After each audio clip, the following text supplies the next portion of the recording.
Welcome back to the CIA Declassified. Throughout this series, we've looked at the CIA's obsession with control, controlling the sky, the sea, people, dogs, bulls, dolphins.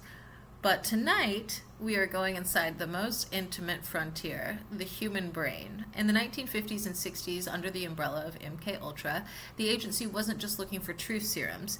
They wanted a way to end a conflict before it even started. They wanted a gas so potent and so invisible that you wouldn't even know you were under attack until you woke up in a jail cell 12 hours later.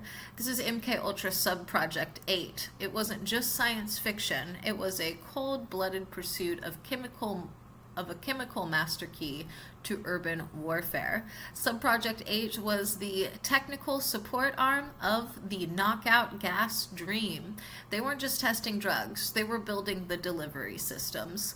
Subproject 8 was officially established to develop and test aerosol delivery systems for various chemical agents, including incapacitating drugs like BZ and highly concentrated barbiturates. A quote from a declassified MKUltra Subproject 8 project proposal. The objective is the development of a concealed device capable of dispersing a non-lethal incapacitant into a confined space, ensuring total unconsciousness of all occupants within 60 seconds. End quote. The agency experimented with microencapsulation, a process where drugs were placed in tiny spheres that would remain suspended in the air for hours, waiting to be inhaled. Subproject 8 scientists tested trigger mechanisms disguised as common office items, including fountain pens, briefcases, and even acoustic triggers that would release the gas when a specific word was spoken in the room. A quote from the internal technical memorandum.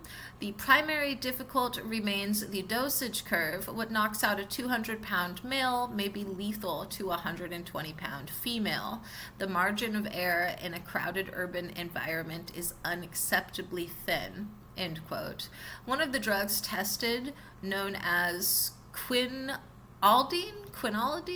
was so powerful that researchers found it could render a subject catatonic just through skin contact if the aerosol mist was fine enough.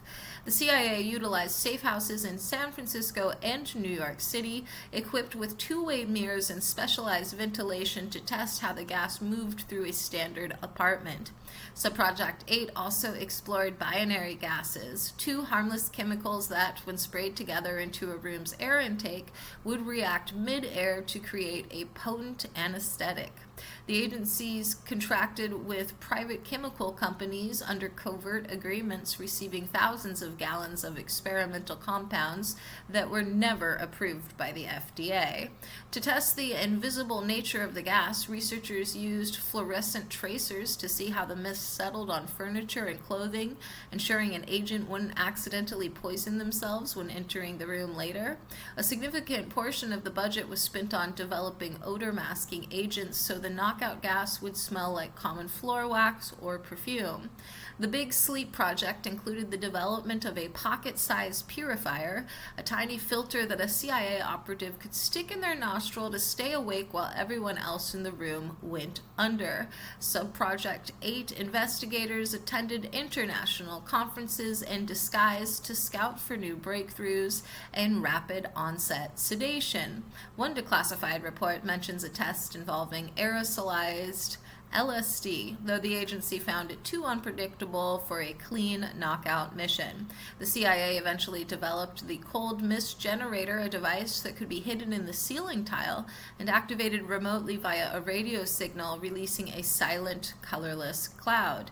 Internal logs show that Subproject 8 technicians worked closely with Edgewood Arsenal to refine particle size distribution, ensuring the gas stayed at lung level rather than rising to the ceiling or falling to the floor.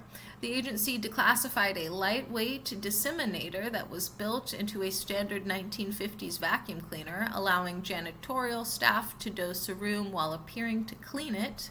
A quote from a declassified interrogation manual. Incapacitation by aerosol is the preferred method for the recovery of hostile subjects in high-density urban environments where kinetic force is prohibited, end quote.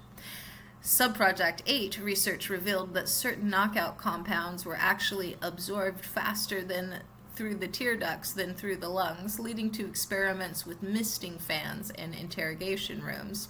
The CIA's Technical Services Division, TSD, created a specialized valve for Subproject 8 that allowed the gas to be released with zero hissing sounds, making the deployment 100% silent.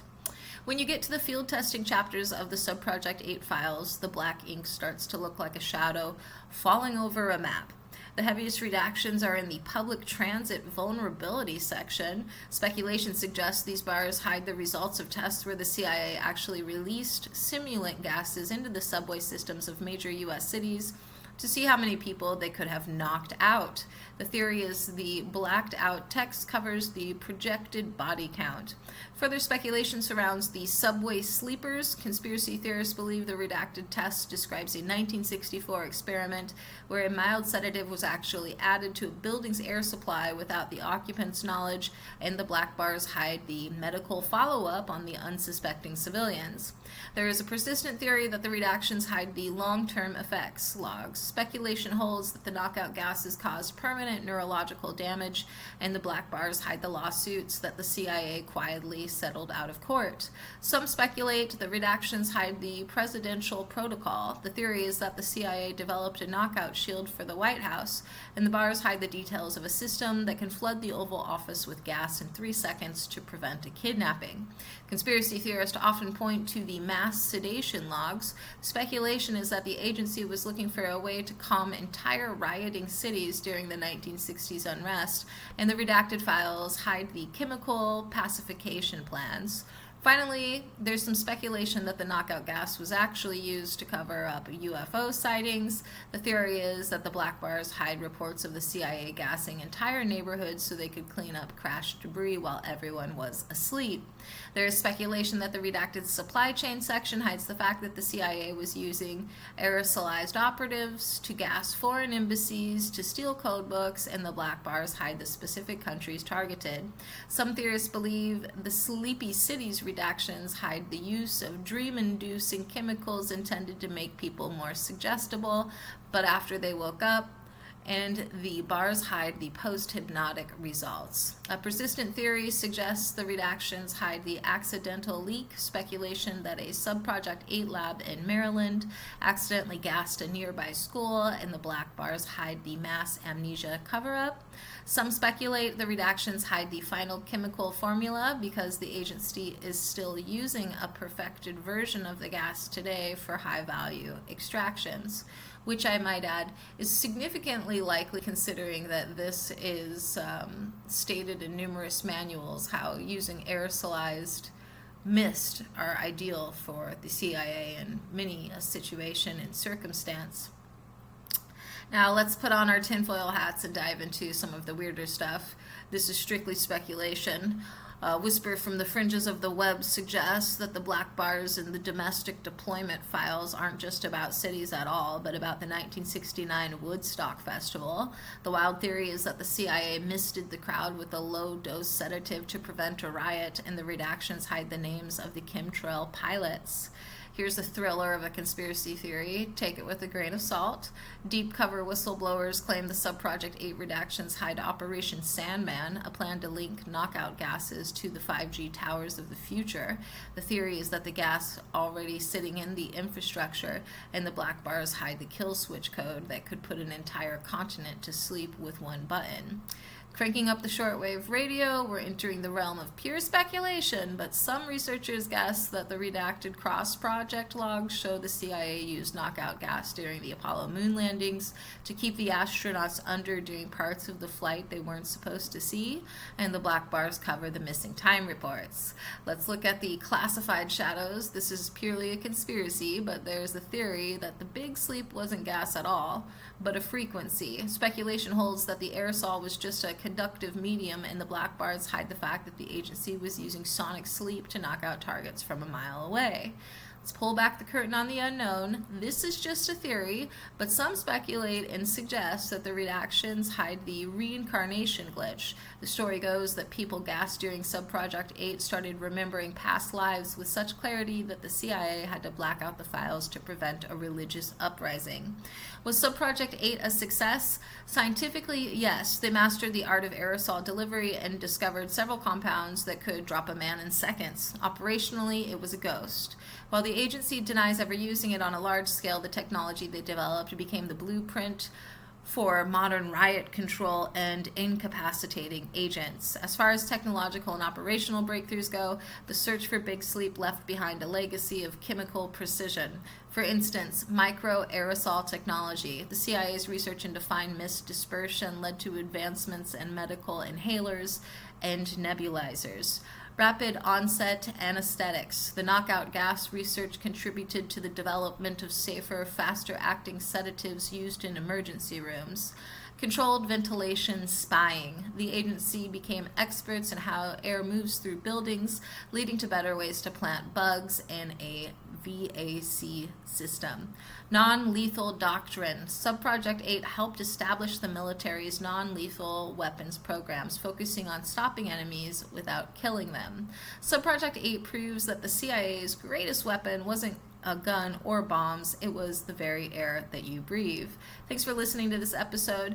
Next time, we're going to examine something that's a little different than usual. We're going to examine the CIA rectal toolkit. What do you do when you're captured, stripped of your gear, and thrown into a cell? You use the one hiding place the guards are too polite to check. We'll look at the actual declassified survival kit, the E&E issued to high-risk agents. From miniature saw blades to tiny compasses, we uncover the eye-watering reality of the agency's last resort for escape. Join us next time for The Bottom Line. In the meantime, I'll see you in the archives.